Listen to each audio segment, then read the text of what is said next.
So this was a hot topic of discussion yesterday. Wow. If you were following Twitter, Twitter was blowing up. All NBA players, other athletes were commenting on the All-Star Snubs. And this is one of the funnest parts of my job and of following the NBA is this moment right here, the All-Star moment, the All-Star reserves. And we know that when it comes to the starters, it's easy to decide because 50% is the fan vote, 25% is the players, 25% is the media. And usually they get that right.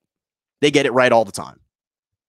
But the All-Star reserves are voted on by the coaches. So naturally, it's an ultra subjective decision that normally the coaches don't always get right. The starters, they get right. There's normally fairly unanimous and bilateral support. Although this year, many would argue that, and me included, that Damian Lillard should have been a starter over Luka Doncic, but whatever. It is what it is.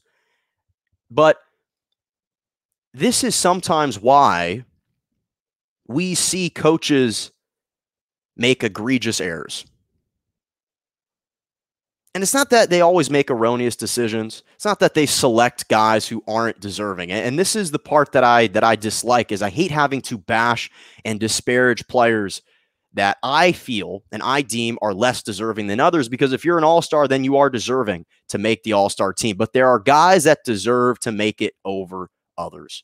And this is the common flaw in coaches selecting the reserves, or at least being the sole voter for the reserves. It's not that they always select an individual who was undeserving, because again, every individual is deserving. But sometimes the error comes in the fact that they don't select an individual that is more deserving. So let's take a look at the Western Conference. So I predicted 5 of the 7 All-Star reserves correctly. The 2 guys I got wrong, Devin Booker and DeMar DeRozan. Now, listen, I don't have too many qualms about DeMar DeRozan not making the All-Star game. I just thought because he's having to individually lead the San Antonio Spurs, and they're a 6 seed right now, I thought he should garner some consideration. I'm not going to provide much pushback. But those 2 guys were replaced by Chris Paul and Zion Williamson. Now, the reality is that Anthony Davis, who was selected as an all-star like I projected, he will be replaced due to injury. And most likely he'll be replaced by Devin Booker, who in a similar fashion last season replaced Damian Lillard on the all-star team due to injury. But the fact that Devin Booker was not selected to the all-star team outright is utter asinine and is a major indictment against the coaches and a major, major blunder on their part. This is just unfair treatment. Devin Booker, listen, I understand that Chris Paul is the leader of this team. And the impact that he has had since his arrival in Phoenix is unprecedented. And we've seen that he's one of the best leaders in sports. Everywhere Chris Paul has gone, he's led his team to success. When he was a member of the New Orleans Hornets, they made the playoffs with Monty Williams. He was a fantastic leader and a point guard, again, at just 6 feet, the ultimate point guard and floor general. When he went to the Clippers, he led the Clippers to the first time to the postseason in numerous years, had great success there with Lob City, Blake Griffin, DeAndre Jordan, Randy Foye, right? Those teams. And then he goes to Houston and lifts Houston all the way to the precipice, the Western Conference Finals. OKC, a team that was supposed to plummet in the standings, that was supposed to be in a full rebuild, he carries them to the postseason. I understand that, and I understand that the impact he's had in Phoenix has been huge so far.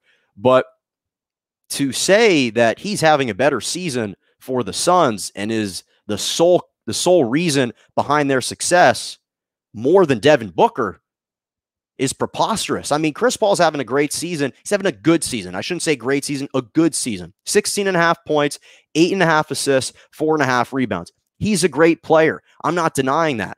But the guy that should be garnering more of the attention, more of the respect, and gaining more of the credit for the Phoenix Suns' success is Devin Booker. They're the 4th seed in the Western Conference, and he's averaging 25 points, 4 rebounds, 4 assists. This guy has been fantastic. And again, flying under the radar, and coaches are overlooking him. If you were to poll all 30 teams, how many of them do you think would trade for Devin Booker right now? For a starting 2 position? I would say at least 28.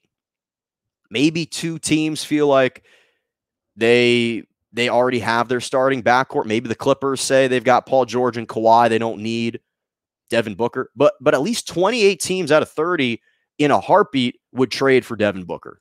And the fact that he's not there, again, and I love Zion Williamson. I had him as a borderline all-star, kind of right on the precipice. Probably the guy that I thought would replace Anthony Davis. If assuming Chris Paul wasn't initially announced the starter for Anthony Davis, I thought Chris Paul or Zion Williamson would be one of the 2 to replace him. So I'm glad that the coaches thought along the same lines as I did, but he should be garnering the lion's share of the success. And the fact that he's not is ridiculous to me. Now, on the Eastern Conference, Nikola Vucevic is the hot topic of discussion. I got 6 out of the 7 All-Star reserves correctly. Now, listen, I genuinely like Nikola Vucevic. In fact, I think that he's got no flaws in his game offensively whatsoever. He's got no flaws. And he is the prototypical center who can stretch the floor, shoot the 3, hit the mid-range, take you down to the post, hit a left hook shot, right hook shot. He's fantastic around the rim, and he's a pretty solid defender. And to his credit, he's having a career year in points per game, 24 points per game, 12 rebounds, and 3.5 assists. He's having a great season. But to claim that he should be an all-star this year when the Magic have the 4th worst record in the Eastern Conference over a guy like Domantas-Sabonis, who in my opinion should be a surefire all-star this year, that's also ludicrous. And again, this is not a knock on Nikola Vucevic. I think he's a fantastic player. He has been an all-star, so he's an all-star caliber player. But if you're looking at the type of season he's having this year, he should not be an all-star this year. That nod should go to Domantas-Sabonis. And I know other people on Twitter have expressed interest in other guys potentially replacing him. Domantas-Sabonis should be an all-star. The fact that the Western Conference has at least one representative from every team in the top 5 seedings, and the Eastern Conference doesn't have a player featured from 2 of the top 5 teams in the Toronto Raptors and the Indiana Pacers, that's just insulting. And between the Raptors and the Pacers deserve to have someone there. And he should be Domantas-Sabonis. This is a guy who's averaging career highs in points and assists per game, 21.5 points, 11.6 rebounds, and 6 assists for a guy shooting over 50%, nearly 40% from the three-point line. He's been an absolute tear, and the Pacers are the 4th best. They're the 4th best team in the Eastern Conference right now, and it's because of him. Now, granted, I understand he has a little bit more help than Nikola Vucevic. Malcolm Brogdon is nothing to sneeze at, and to me, he's, again, another one of these borderline precipice Eastern Conference All-Stars, along with Trae Young.